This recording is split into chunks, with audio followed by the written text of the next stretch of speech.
Labadiena, mano draugai, bičiuliai, bendražygiai, Patreon ir YouTube kanalo Mozerio žinios prenumeratoriai, man brangus ir mėly Mozerio radio klausytojai. Dėkoju Jums už Jūsų gerus žodžius ir atsiliepimus, už palaikymo komentarais, už tai, kad prenumeruojate paskyrą Mozerio žinios. Na, o šiandien atskirai dėkoju prie YouTube kanalo Mozerio žinios prisijungusiems mūsų naujiesiems bendruomenės nariams Valiui ir Mariuks. Mielieji, būdami kanalo prenumeratoriais, jūs prisidedate prie informacijos sklaidos. Tuo tarpu prisijungdami prie kanalo Mozerio žinios kaip jo oficialūs nariai, prisidėsite ir prie laidų kūrimo bei kitų mano darbų tęstinumo ne tik gerų žodžių, bet ir simbolinę finansinę paramą, už ką jums esu labai dėkingas. Tad jeigu ir jūs norite tapti laidų bendraautoriais, ieškokite kanale funkcijos prisijungti arba jei tai anglų kalba funkcijos join. Aš tikrai žinau ir gerai suprantu, ką reiškia dalintis tuo, ką turi, todėl visiems jums, kurie galvoja panašiai kaip aš, pasistengsiu nelikti ir neliksiu skolingu. Na, o jei norite ir galite prisidėti dar reikšmingiau, kviečiu aplankyti paskyrą Mozerio žinios esančią Patreon platformoje, kur yra transliuojamas ne tik šis radijas, bet ir skelbiama visa ar beveik visa su mano kaip teisininko profesinė veikla susijusi informacija. Atsidėkodamas paskyros prenumeratoriams už jų indėlį ir paramą mano veiklai, suteikiu galimybę naudotis mano teikiamomis individualiomis teisinėmis konsultacijomis įvairiais tame tarpe ir grynai jiems asmeniškai rūpimais teisiniais klausimais. Šiokiadieniais, kaip įprasta, kalbamės apie politiką ir visą kitą, kas su tuo yra susiję. Šios dienos laidoje, kuri jau 89-oji, jūs girdėsite trumpą mano pasakojimą apie naująją Jungtinių Amerikos valstijų nacionalinio saugumo strategiją, kuri drįstų sakyti pakankamai aiškiai nubrėžia naujas būsimo pasaulio vystimosi kryptis, atskleidžia iki tol buvusius nežinomuosius ir labai aiškiai atsako į daugelį klausimų, į kuriuos ilgą laiką negalėjome pateikti aiškių atsakymų.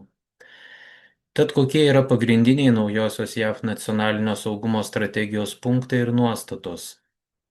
Naująją strategiją yra persiorientuojama iš globalių, tai yra visą pasaulį apimančių prioritetų į Jungtinių Amerikos valstijų vidaus interesus. Kitaip tariant, dominuojančių principų tampa Donaldo Trumpo prezidentinės rinkiminės kampanijos metu plačiai reklamuotas ir jums gerai žinomas požiūris America First arba Amerika pirmiausia.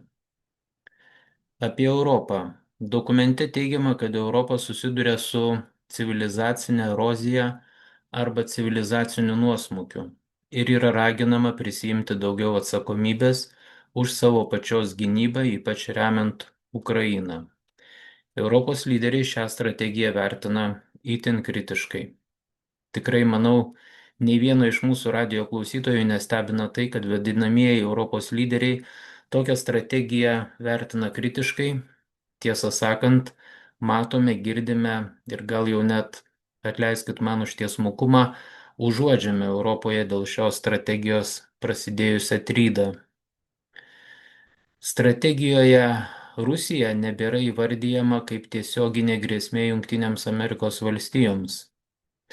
Suprantama, kad Rusija jos nuostatas įvertino palankiai, teigdama, jog jos didžia dalimi atitinka Maskvos viziją. Jungtinės Amerikos valstijos sieks derybų būdu užtikrinti greitą karo Ukrainoje nutraukimą ir atkurti strateginį stabilumą su Rusija. Bijau, kad Europos, įskaitant ir Lietuvos taip vadinamus lyderius, laukia dar ne viena bemiegė naktis. Papildydamas pastebėsiu, atkreipsiu radijo klausytojų dėmesį į tokią gana įdomią ir gal drįstų sakyti iškalbingą detalę. Naujoji JAV nacionalinio saugumo strategija buvo paskelbta gruodžio 5-ąją, tai yra penktadienį. Taip jau sutapo, sakykime, kad tai tik sutapimas, jog praktiškai tą pačią dieną, tai yra gruodžio 5 dieną, Jungtinių Amerikos valstijų mieste Majamyje prasidėjo ir berods iki sekmadienio vyko derybos tarp Jungtinių Amerikos valstijų ir Ukrainos delegacijų dėl karo Ukrainoje pabaigos. Taip pat tik sutapimu, jei nedaugiau, reikėtų laikyti tai, kad po šių dėrybų Junktinių Amerikos valstijų prezidentas Donaldas Trumpas sukritikavo šiuo metu pasaulyje visų švenčiausią žmogų Volodymyrą Zelenskį, kad šis nesiteikė net perskaityti Junktinių Amerikos valstijų parengto taikos plano. Kaip į šią kritiką reagavo pats Zelenskis? Gal ne tik ir ne tiek į kritiką, kiek tuo pačiu metu kaip ir kritika jam paskelbta naująją Junktinių valstijų nacionalinio saugumo strategiją. O kaip jam reaguoti? Dabar jau galutinai aišku, kad jis nebeturi kito pasirinkimo, kaip tik dar bandyti atsiremti į vadinamuosius Europos lyderius. Todėl jau šiandien, pirmadienį, jis nekur kitur, o Londone, kuris nuo 2022 metų pavasarį Kijeve įvykusio Boriso Džonsono vizito dienos iki pat dabar yra labiausiai suinteresuotas tęsti karą Ukrainoje, susitiks su Prancūzijos, Vokietijos ir Didžiosios Britanijos. Tai yra norinčiųjų, bet išstenėti niekaip negalinčiųjų šalių koalicijos vadovais, kurių pasitikėjimo reitingai jų pačių šalyse yra žemiau plintuso. Taigi, tokia iškalbingai įdomi detalė. Nacionalinė saugumo strategija paskelbiama gruodžio 5-ąją. Gruodžio 5-ąją Majamyje vyksta Junktinių Amerikos valstijų ir Ukrainos delegacijų dėrybos, po kurių dar Zelenskis gauna ir niuksą nuo Donaldo Trumpo dėl to, kad Zelenskis nesiteikė skaityti Junktinių Amerikos valstijų parengto taikos plano. Bet grįžkime prie nacionalinio saugumo strategijos turinio. Aišku, dokumente yra kalbama ir apie Kiniją.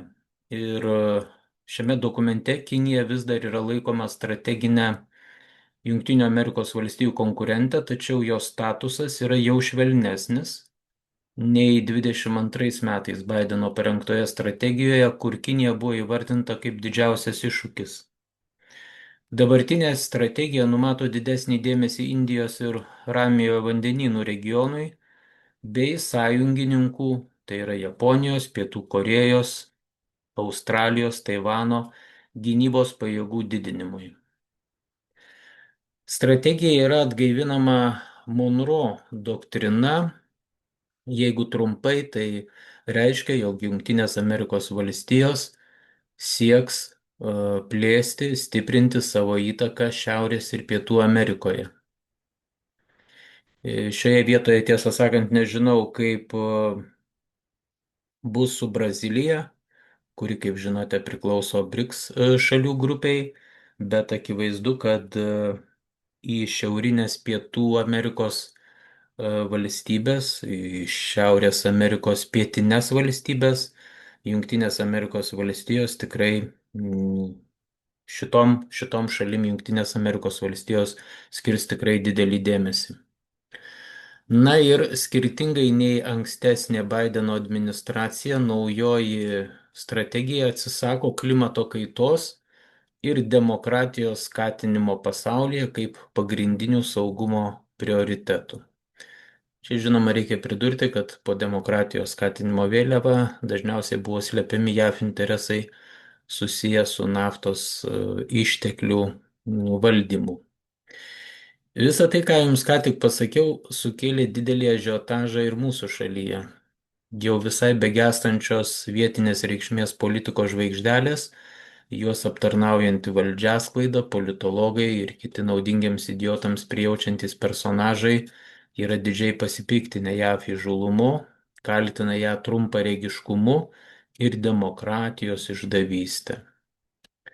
Net nebejoju, kad netrukus ir vėl prasidės kliedesiai apie tai, kad Donaldas Trumpas yra, pavyzdžiui, KGB agentas. Na ir kiti panašus kliedesiai. Akivaizdu, kad Rusijai šie pokyčiai yra palankus ir jie mums visiems signalizuoja, kad Jungtinės Amerikos valstijos ir Rusija jau yra susitarusios ir beje susitarusios ne tik dėl karo Ukrainoje pabaigos, bet ir kur kas platesnių mastų. Drįstų sakyti, kad galutinai susitarusios. Suprantama, kad tuose susitarimuose Turiu omenyje susitarimuose vėlgi ne tik dėl Ukrainos, bet susitarimuose kur kas platesnių mastų dalyvavo ir Kinija. Ne veltui Junktinių Amerikos valstijų prezidentas dar netaip seniai, turbūt prieš gerą mėnesį ar pusantro mėnesio, kaip tik ir lankėsi su oficialiu vizitu Kinijoje.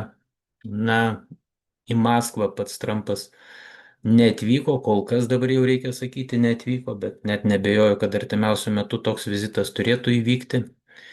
Tačiau visą darbą puikiai atliko Trumpo pasiuntiniai, kurie, kaip žinote, Maskvoje lankėsi ne kartą ir paskutinis iš tų susitikimų, kuris vyko dalyvaujant ir Donaldo Trumpo žentui Kušneriui, Kremliuje tęsiasi 5 valandas. Akivaizdu, kad 5 valandas kalbėti vien tik apie Ukrainą ar vien tik apie Zelenskį, niekas šitam personažui tiek laiko tikrai neskirtų, todėl pasikartosiu, yra aišku, kad tariamasi buvo kur kas platesnių mastų ir tai mes matome būtent gruodžio 5 dieną paskelbtoje atnaujintoje pasikeitusioje Junktinių Amerikos valstijų nacionalinio saugumo strategijoje. Na, o rytoj gruodžio 9 vyksiančiame mitinge už taip vadinamą laisvą ir nepriklausomą žiniasklaidą mes matysime ne vieną personažą, kuris jau trečia para yra be miego, ne tik dėl to, kad iš rankų slysta LRT kontrolė, bet ir dėl to, kas yra įtvirtinta šios dienos mūsų laidoje aptartoje JAV nacionalinio saugumo strategijoje. Šiandieną tai yra jau viskas. Ačiū tiems, kurie manęs klausėsi, dėkoju tiems, kurie mane išgirdo. Sudiev, mėlyjeji, iki kitų greitų susitikimų.